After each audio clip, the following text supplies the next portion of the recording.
Local 22's Spencer Conlin joining us now live from the newsroom. And Spencer, this has been a long time coming. It sure has. Lauren and Glenn, work on this specific report started 10 months ago, but as we all know, allegations of abuse has been an issue for the Catholic Church around the world for nearly 2 decades now.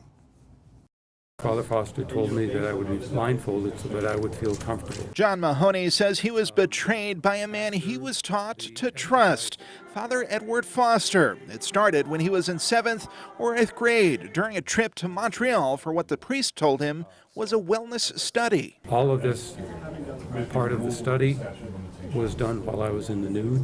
After the exercise sessions, then Father Foster indicated that someone who has exercised deserves a good rub down. Father Foster, just one on a list of 40 clergy members accused of sexually abusing children. There's no plus side for us to hide anything anymore. Bishop Christopher Coyne formed a committee in November to compile a list of credible accusations. It consisted of 7 people, including Mahoney and others in the community, not clergy. An allegation based on the facts of the case, natural, plausible, and probable, corroborated with other evidence from another source, acknowledged or admitted to by the accused. So that was our standard. The committee reviewed the files of at least 52 priests, some of which consisted of more than 1,000 pages.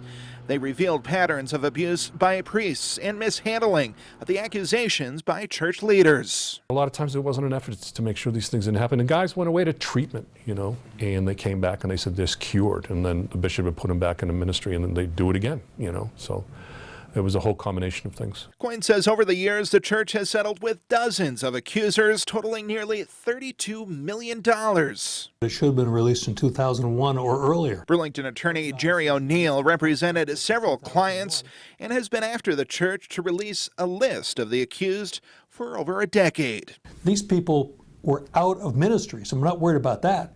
But they can still molest in other contexts, where if they're publicly identified, it's much less likely they will be able to molest children. Right now, O'Neill has 6 other cases pending. In the meantime, Bishop Coyne says the church continues to implement a series of new protocols. Now we've actually put into place the same requirements for bishops as we have for priests in terms of all these things and reporting and all that.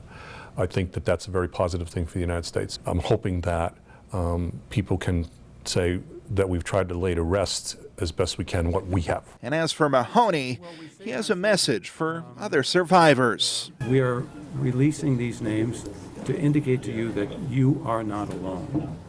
And if you feel the strength and the power to come forward, then definitely do that. Now, Father Foster is deceased, as a majority of the other priests on the list. Only 13 are alive, and it's also important to note that all these accusations revealed in this report happened before 2000. The church has handed over this report to law enforcement, including the Attorney General's office, which is heading a separate investigation into abuse claims at the former St. Joseph's Orphanage in Burlington. We will have the complete list of priests revealed today on our website, mychamplainvalley.com, in just a bit. But for now, reporting live in the newsroom, Spencer Conlin, Local 22 News.